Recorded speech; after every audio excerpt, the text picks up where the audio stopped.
Flash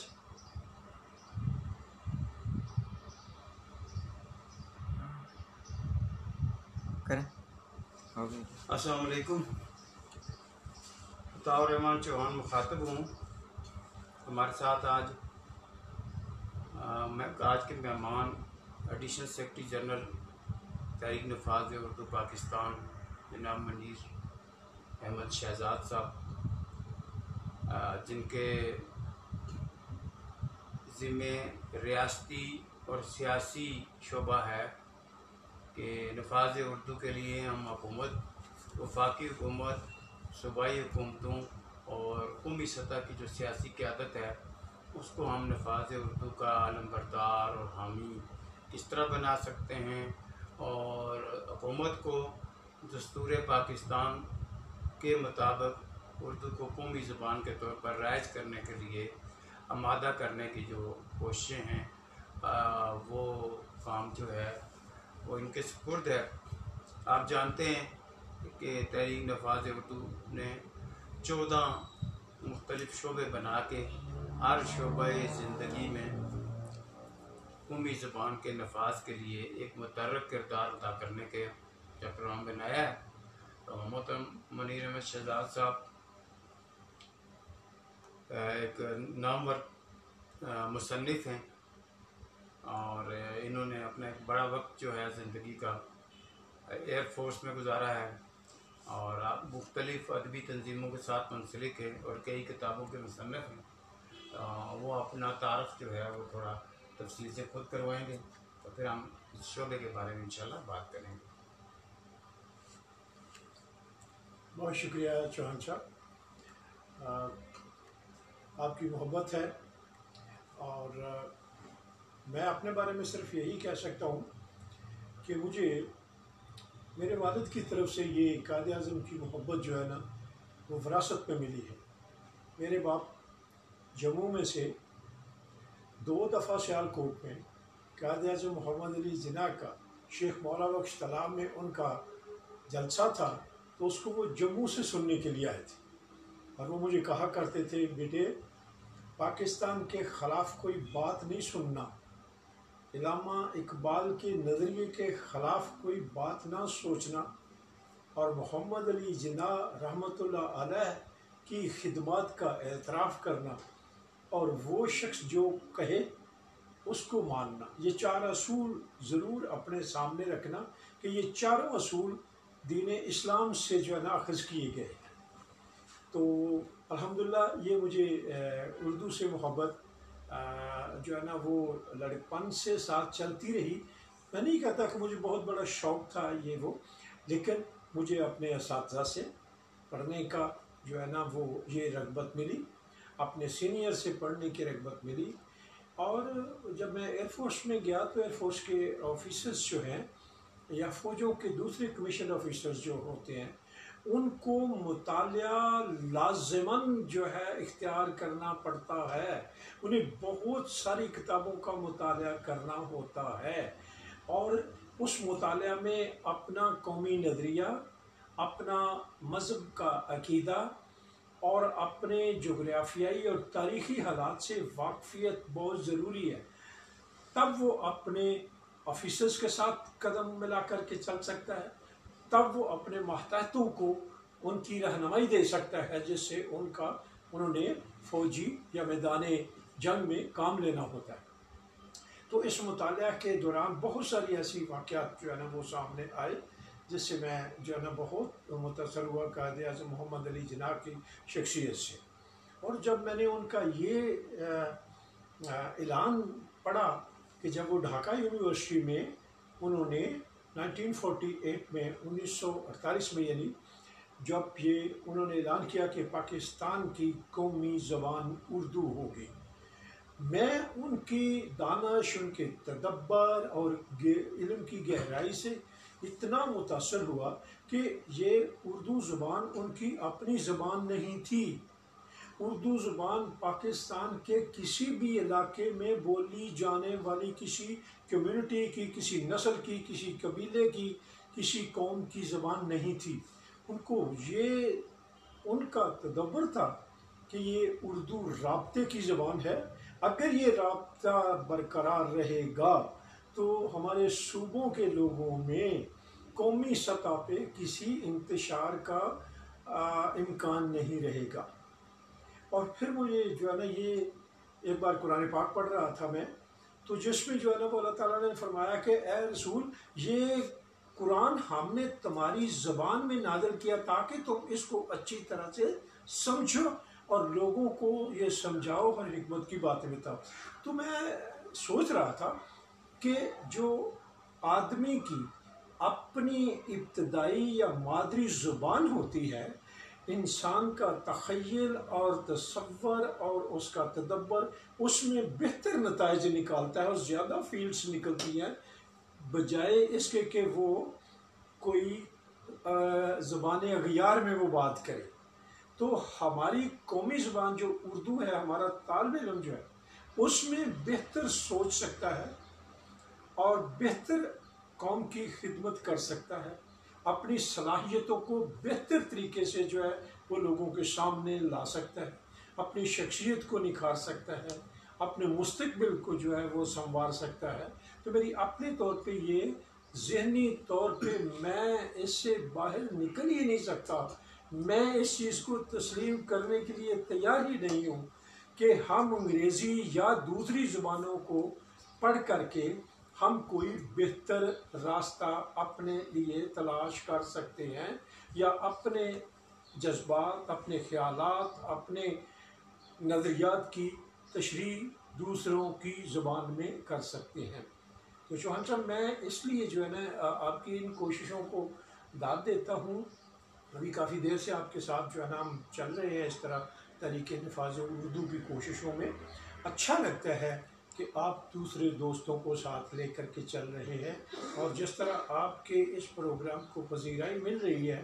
اللہ کرے گا کہ ہم اس اپنے مقصد میں کامیاب ہوں گے کہ اپنے ملک میں اپنی قومی زبان اردو کو نفاذ جو ہے نا وہ اس کا نافذ اسے کروا لیں گے انشاءاللہ. اللہ رحم کرے. ہماری جتنی کوششیں ہیں نا جی، اس کا جو حتمی اور آخری نتیجہ ہم چاہتے ہیں وہ یہ ہے کہ وفاقی اور صوبائی سطح پہ امور مملکت قومی زبان میں انجام دیا جائے. اور اس میں جو جن چیزوں کی ضرورت ہے، جیسے کسی کام کرنے کے لیے سب سے پہلے ضرورت ہوتی ہے کہ پارلیمنٹ اس کی منظوری دے.